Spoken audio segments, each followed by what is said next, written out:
Welcome to Extraordinary. I'm your host, Thai Legend. Today on Extraordinary, imagine turning the cold dread of a death sentence into a burning desire to help others. In today's episode, witness how Danny Trejo, once lost in the brutal depths of Soledad Prison, claws his way back to become a symbol of redemption and discover the surprising promise he made that changed everything. The red light on San Quentin's roof meant someone was dying that day. I never thought I'd make it out alive, let alone become someone who helps save lives. You might think this is just another story about a criminal, but it's really about something far more dangerous, the moment you decide to change everything. Echo Park wasn't a neighborhood, it was a battlefield. Imagine construction workers with hands like hammers, voices like sandpaper, anger seeping from every pore. I was 7 years old, learning that survival meant becoming harder than the world around you. My father's hands weren't for holding, they were for choking. My Uncle Gilbert, he was the only one who seemed to see me. Gilbert wore sharp suits and dealt drugs with the confidence of a businessman. To me, he was a hero. Those words became my survival manual. At 7, I wasn't just delivering packages. I was earning my place in a world that seemed designed to break you. By 12, heroin felt more familiar than hope.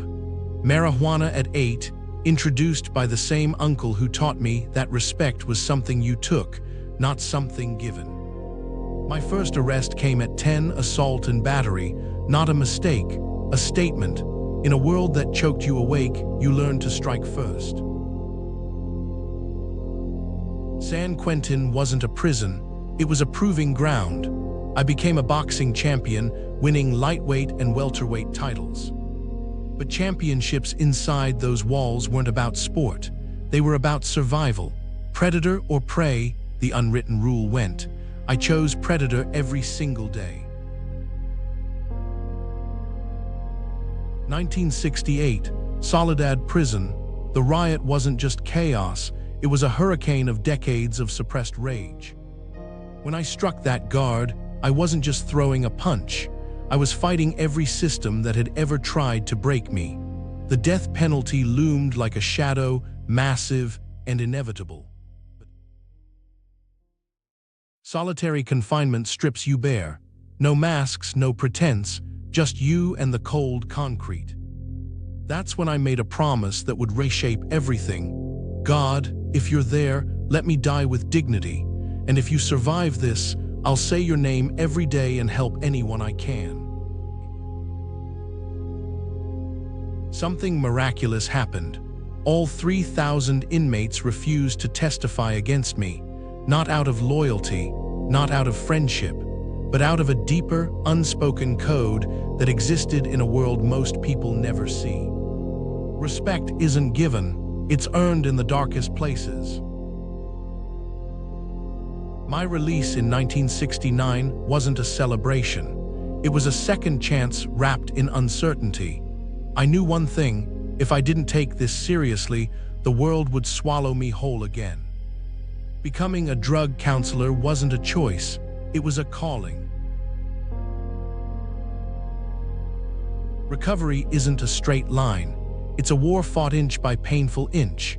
Every day was a negotiation with my past, with temptation, with the version of myself that knew only survival through violence. But something had changed. I wasn't fighting to survive anymore, I was fighting to help others survive.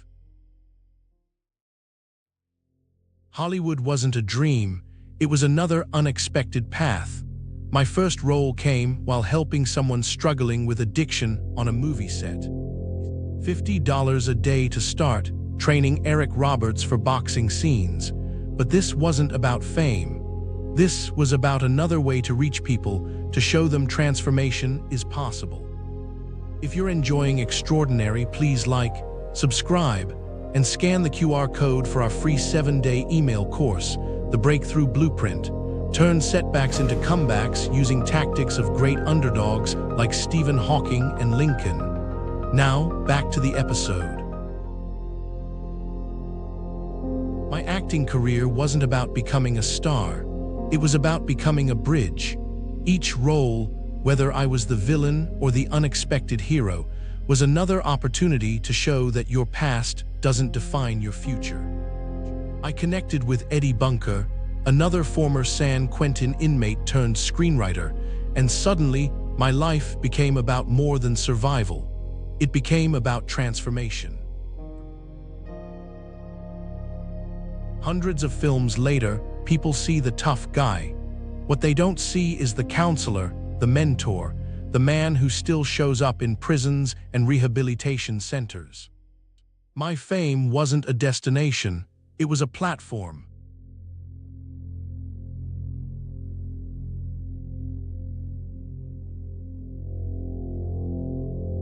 "55 years of sobriety isn't just a number, it's a daily commitment.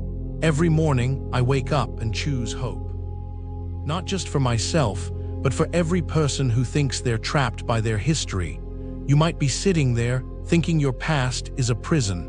Let me tell you something. The only real prison is the one you build in your mind." Being Latino in Hollywood wasn't easy, but I didn't just break through barriers, I demolished them. My roles weren't just about representation. They were about showing complexity, humanity. A tough exterior can hide the most tender heart, and that's a lesson that goes far beyond any movie screen.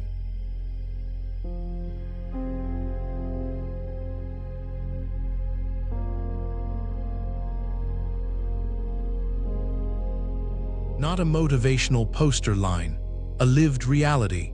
Each person I counsel, each young person I redirect from the path I once walked, is a victory more significant than any film credit.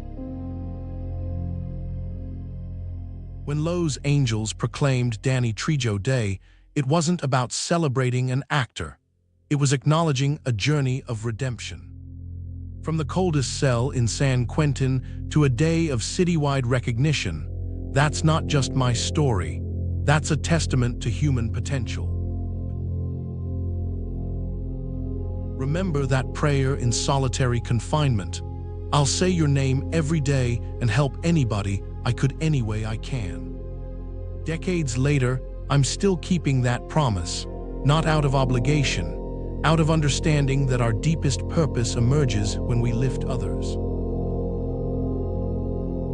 You're reading this because somewhere inside, you know transformation is possible. Maybe you're facing your own version of a prison, addiction, trauma, societal expectations. Here's what I want you to understand. Your most significant battle isn't against your past. It's the daily choice to serve, to grow, to extend a hand to someone else. Success isn't about how many movies you're in. It's about how many lives you touch, how many people you help find their way when the world seems darkest. Your value isn't determined by your mistakes, but by your commitment to becoming better, not just for yourself, but for those around you.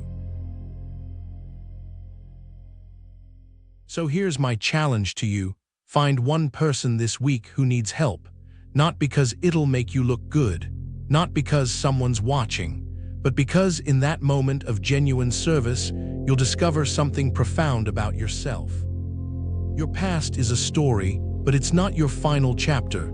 You have the power to rewrite everything, not through grand gestures, but through consistent, compassionate action. One day at a time, one person at a time. The light isn't found by avoiding darkness. It's found by walking through it and bringing others with you.